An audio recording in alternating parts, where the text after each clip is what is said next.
The struggle continues over the high cost of data. Some social media users have decided to stay away from the platform in protest against high data prices. They are calling for a social media blackout today and say this must happen every Wednesday until the prices of data have come down. But just how effective can this type of social media campaign be? What kind of impact can we expect from this kind of protest? Well, we're joined now via Skype by World Wide Works founder Arthur Goldstuck for a discussion. Arthur, good morning, and thank you very much for your time. I was checking my Twitter timeline earlier this morning, and I see that some people have pretty much ignored this call. For sure. In fact, if you look at what's trending on Twitter, the #1 trend in South Africa today is social media blackout, which means that more people are talking on Twitter about the social media blackout than about any other topic.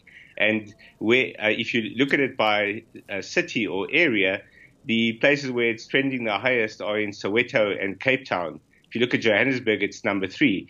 But when you consider how widely it's the most popular topic on Twitter this morning, it gives you an indication that it's been a spectacular failure. Yeah, I mean, even us here at eNCA, we've just tweeted about hashtag data must fall story. But I guess it would have been unrealistic to expect a wider adherence to the call because social media has become so part of our daily lives, if not hourly lives. Yes, in effect, you're asking people to stop talking to each other or to stop expressing a viewpoint, because now social media is where people talk to each other or used as a platform to express their views. And you're really asking people to stop being themselves for a day.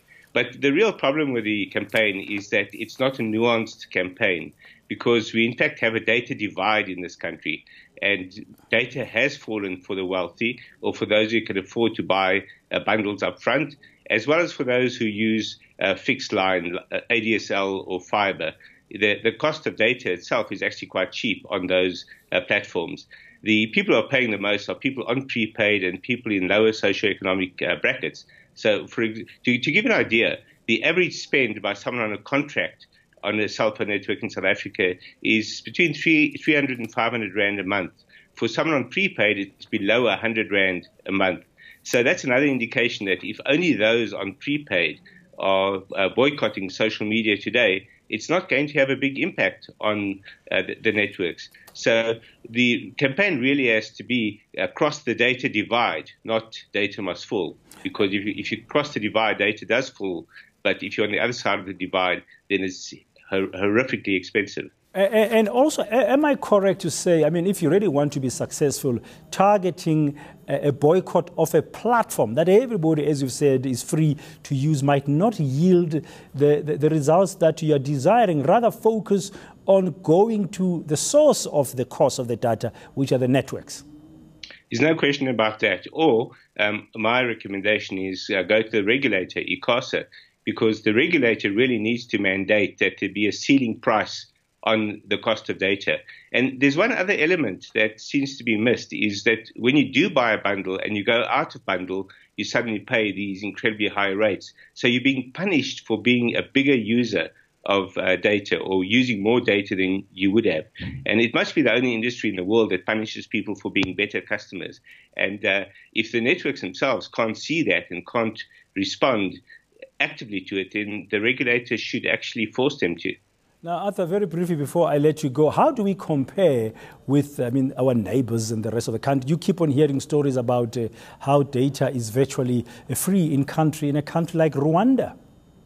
This is exactly the point about the data divide. If you're buying bundles, then your data price in South Africa does compare very well with the rest of Africa, and in fact is amongst the cheapest in Africa.